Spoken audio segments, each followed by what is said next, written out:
Elio guys, and welcome back. In today's video, let's go ahead and address this issue once and for all. Now, I know that this video has been done before, and it's something that's always going to come up, especially for newer players that are just getting into the game, but I figured let's go ahead and address this. Let's put the nail in the coffin for this video and never ever talk about it again. But in today's video, we're going to be talking about the first three choices that you are, the first choice that you're giving into the game after you get like Victoria, which is what Nat 5 should I pick out of the contract mons of Fire Valk, not Fire Valk, but Fire Arthur, Water Valk, and Wood Odin. So let's go ahead and get right into it.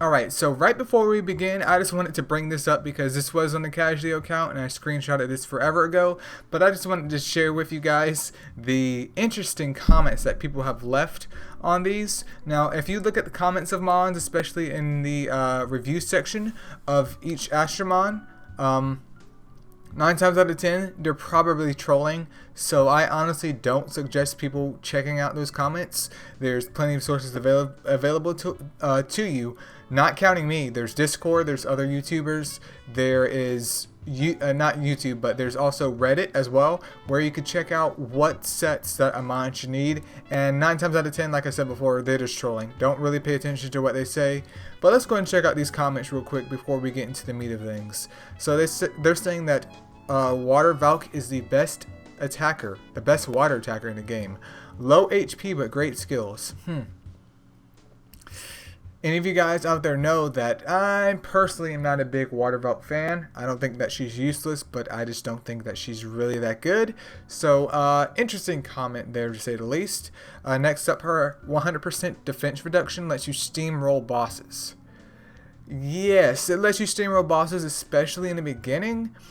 But I'm pretty sure a poorly gemmed Valk, just like a poorly gemmed anything, near the end of the game is going to be all but useless. So kind of misleading there, because you think, oh, if I pick Water Valk, all I have to do is apply defense down to a boss and congratulations, it's over.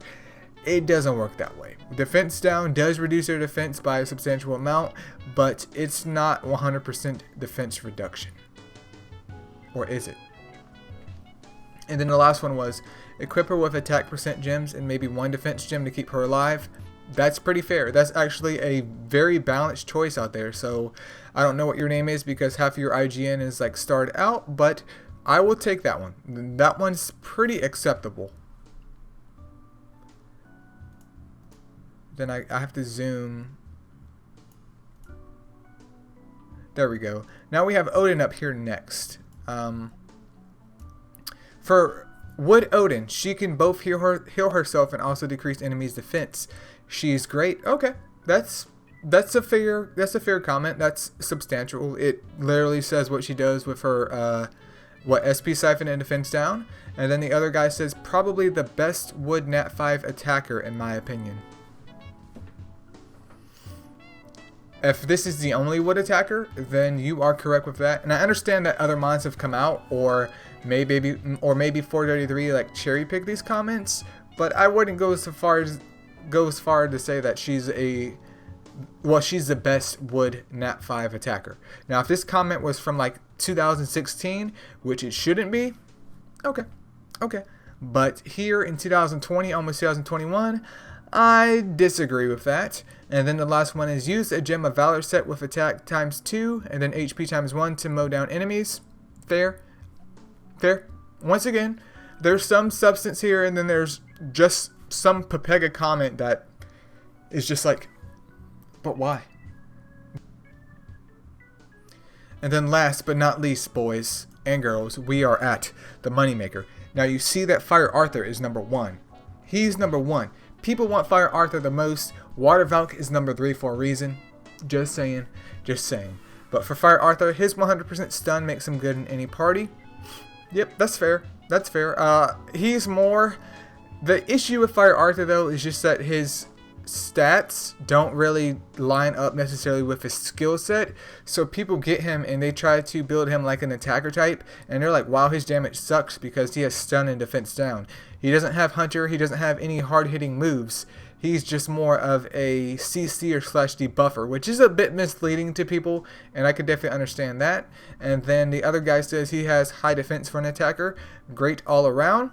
Once again, pretty fair. I mean, Arthur excels at just doing a little bit of damage, not super duper good damage, but he can do a little bit of damage.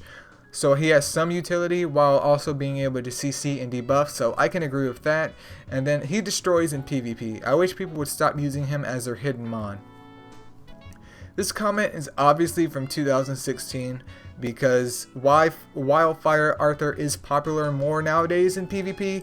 I'm sure back in the day when there wasn't any Fire Jacka or any of these other mons that can like render other mons just insanely useless, that Fire Arthur maybe he was a little bit better. I'm not saying that he's bad now, but I could understand if his comment was in 2016 and hopefully not 2021 or 2020, my bad, because if you're getting destroyed by Arthur as a hidden mon on your PvP team, chances are your account level is probably about 32. But let's go ahead and get right into the meat of things now that we've taken a little bit of time and just reviewed these comments. I figured I would bring it up though because I thought some of it was pretty funny, and it's actually just interesting to see what people have said about this. And if 433 ever changes this, that would be nice, just to make things a little bit more realistic here. Like, give us an updated version of this for newer players that pick up the game so they have a better chance of choosing a mon that benefits them the most. So next up though, we're going to go over here to the Discord, which if you guys haven't joined already, description is below. Go ahead and join. There's this free bot right here that you can use, and it'll be what I'm going to be using in the video for the comparison. So we're going to go and type in Fire Arthur. There goes Fire Arthur right there. We're going to type in Water Valk. There goes Water Valk, and then we're going to type in Wood Odin. So we have Wood Odin. Now not everyone's going to fit up here, which is unfortunate, but it's not the end of the world. So you're at the point in the game where you want to choose the best Nat 5 contract mon for you, where there's certain conditions that go along with this, because 9 times out of 10 people choose Arthur, for example, because they already planning to choose Light Arthur or they plan to choose Dark Arthur. So you picking fodder for the next Astromon is always a safe bet, because that means you have one less mon that you have to worry about pulling. You can feel free to use this mon up until that point of you getting your light one and feeding into the light one, which is perfectly fine. Other people, like I did on my original account, kind of mix and match in between things. Like I ended up picking Fire Arthur from my original account because I just loved his design. He's like, I look at him and I'm like, wow, this dude, like, he's straight up out of Fire Emblem. So I was like, dude, that's literally why I picked him, because he looks so anime. I was like, let's go ahead and pick him. And then for my light contract, I ended up doing a Light Odin. And then for the dark contract, I did Dark Odin. Now things have changed. We're not talking about light and dark contracts right now. We're talking about RGB. So when it comes to choosing them, one good way to choose the best one for you and for your needs is that if you plan to invest in the game long term, obviously you want to feed that mon to your light mon. Now this isn't going to say that, oh, if I pick Fire Arthur, I'm never going to get Arthurs.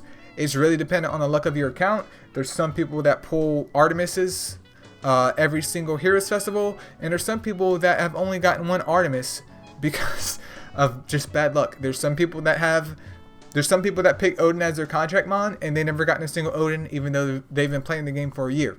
That's really out of your control. So having one mon that you can feed into your light and dark is a great idea.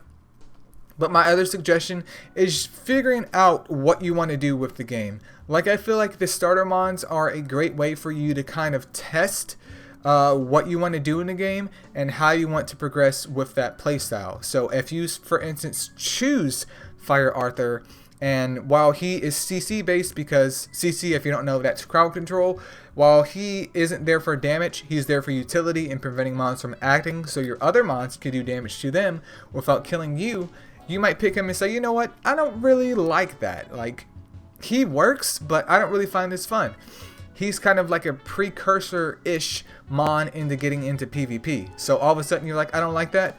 Okay, for the next part of the light contract, for example, I don't think I'm going to pick light Valkyrie, because she seems like she's more of a PvP mon. Maybe I'll pick Light Arthur because he has more of a DPS or nuker set, so I just want to nuke stuff.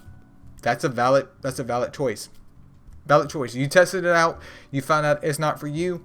Congratulations, you can go ahead and move on and try something else. The same thing goes right here for both Water Valk and then Wood Odin as well. Wood Odin once again is a little bit weird where she's kind of a debuffer, but while HP Siphon isn't super duper useful later on in the game, I can understand, especially in the beginning, that she can serve a good purpose just because of her high raw attack stat and her self-sustain.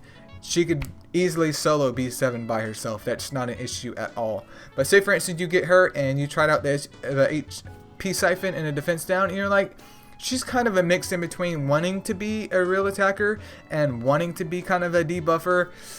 She's okay, but maybe I want to get more of an attacker. Once again, you would go for someone like Light Arthur for your light contract. Let's say for instance you pick Water Valk. She has Predator and defense down. So pretty much DPS with a little bit of debuff going down there too. I like Water Valk, so I'm going to go ahead and stick with the nuker path. Once again, go for Light Arthur. I'm not condoning Light Arthur. I'm not saying pick Light Arthur. But let's say for instance you pick Valkyrie for another example. Okay, she has Predator and defense down. You know what? Her damage is pretty good. But I already have Water Amayoji. I already have Water Monas. I don't really need a Water Valk. I don't really need any nukers. So I think I'm going to pick a Mon that is more CC that I can use in Tower of Chaos or PvP later on in the game. Because I really enjoy PvP. PvE works and I can get my gems already. Or I have a team that I'm fine enough with for getting gems. I want Mons that I can prevent the other team from attacking. So I'm going to go ahead and pick Light Valkyrie instead. So that's another way to look at it. So that's two different ways to look at your contract Mon. And now the third one is what people would always vouch for in the end. At least for me personally, I'm not a big contender of this. It's just this is what people vouch for. Like, just do Water Valk because she's easy for you to pick. She can clear out B8. She's a decent attacker, which, yeah, she's a decent attacker. But my issue with Water Valk is that she kind of falls off pretty quickly. I mean, all of these Mons fall off, but I have an Evo 3 Water Valk. I personally don't use her at all. She's literally there for the Asher Guide. If I needed Mons to run in B8, I would just use Water Monas. If not, I would just get a Water Amayoji because she's going to out damage Valkyrie anyways. But it's really up to you.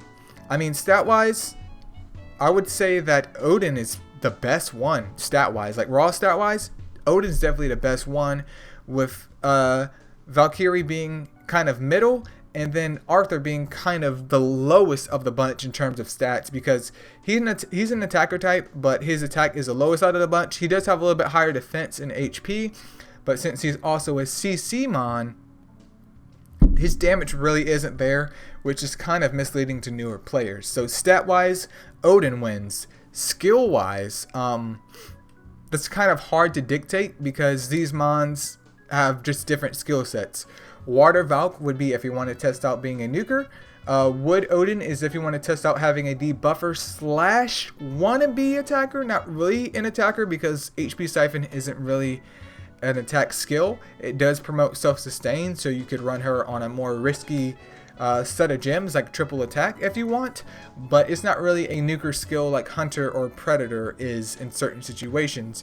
And then Fire Arthur is just pure CC, so it's kind of hard to compare them with their skills.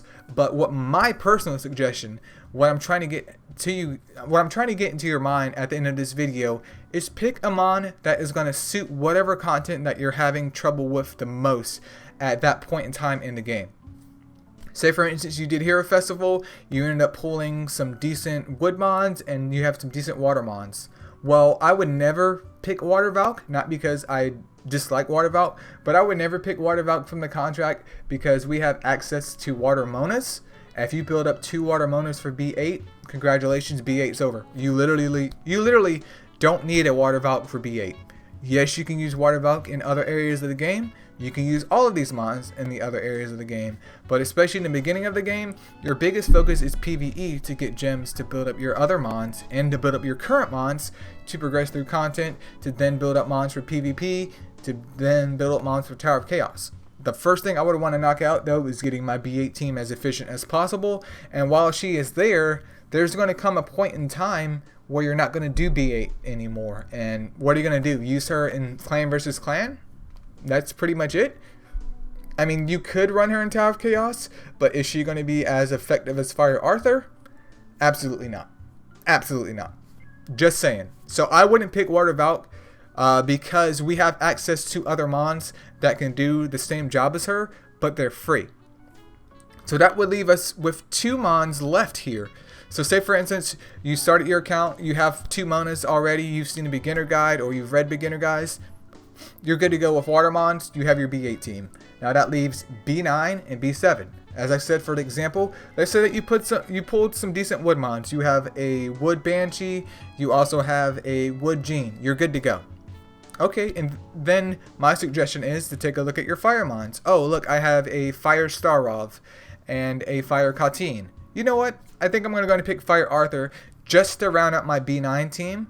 That way I can get gems for my B8 and then my B7 monsters, get that time down, and hopefully jump over to B10 because I now have access to all 3 of the golem dungeons. That's the way that I look at it. That's one of the things that I try to drive home is pick a mon in your current situation that is going to benefit you the most. Yes, you can feed those into your light contract mons and dark contract mons later on in the game, but later on in the game isn't now. Later on in the game is later. Think about the present and not the future. Future is safe. You can always pull these mons. I pray to the gods that you can pull these mons because I got plenty of all 3, but I would pick my weakest area of the game, especially in terms of golems. Use that mon. And if you don't like it, you can always decide on something else later on and pull more of that mon before you focus on, you know, going the Water Valk route or the Fire Arthur route or the Wood Odin route. You don't have to be locked into picking one mon and one mon only throughout the contract. You're free to switch in between, and I would literally pick the mon that would benefit me the most in the areas that I'm the weakest in, because you are only strongest as your weakest link. Your mons will be only as strong as they can be if you're running B7 and B8 because you have no triangle gems because you don't have any decent fire mons to run B9 without dying. I would put overall account progression over what someone says about, oh, you need to pick this so you can have this. That's just me though. I'm all about progression. I would worry about this stuff later on because you can always pull RGB of these Nat 5s later on in the game. So pick what helps you out the most, but these are just a couple examples I feel like was important to bring up for this video. And once again, if you guys want a quick tier list here, once again, this is totally opinionated of mons to pick for the Nat 5 contract. Well, here it is. In my opinion, Fire Arthur is number 1 because I can use Fire Arthur in Tower of Chaos. I can also run Fire Arthur in B9, and I can also run my Fire Arthur in PvP and clan versus clan because not only can he stun, but he also has defense down, which is going to support my nukers. So I can use Fire Arthur in a lot of different situations. I could run him in regular PvE, but he's not really that optimal because stunning doesn't really matter unless you're kind of further in the story. You don't really have any other stronger mons to carry you through the story. So that's why Fire Arthur is number 1 in my book. Next up would be Wood Odin because she has self-sustain and she is a Nat 5 wood attacker, which isn't as rare as it used to be, but it's still pretty rare and pretty useful because B7 it's just a super slow dungeon, and having her there is going to help speed up things quite a lot. Would I bring her in PvP? I guess you could do the regular, like the noob cake PvP, but as you get higher into the ranks, her HP siphon isn't really going to do anything because dudes already have fire Drakas and all of these fire mons that they're running anyways, so it's not super duper beneficial. But in terms of B7, just being able to farm B7 without having to pick up any other additional wood mons, that works. I mean, you could also pick up Wood Mushi for B7. It's not the end of the world. But I would rate her second. She's not super duper useful everywhere, but unlike Water Valk, which I would rate third, just because of her moveset, the issue is, in terms of Water Valk, is that I already have Monas, so my B8 team is covered. Yeah, I could use her in PvP, but if I build her glassy, she's probably going to die, especially after I get out of Noob Cake PvP. Not many people have a whole bunch of wood mons in terms of PvP to kind of counter her, but since she's going to be frail because I'm trying to get the maximum damage out of her, she's probably going to end up dying pretty soon. Like, I'm not saying that Water Valk is trash. I'm just saying, at least in my choice, or in my eyes, Water Valk is probably the weakest choice out of the bunch, especially for a player that should only be focusing on PvE as soon as they start the game. Now, there's other players like Jamin, for instance, on the Discord that loves their Water Valve. That's okay. That's okay. That's just one man's opinion, which is my opinion. I definitely hope this video helped. Feel free to leave a comment below about what you guys think what the best Nat 5 RGB contract mon is. I would love to hear and discuss about this because, once again, if you pick the wrong one or you pick one you don't like, it's not the end of the world. Use them for whatever you need to use them for, feed them, and move on. But yeah, that's pretty much it, you guys. See ya.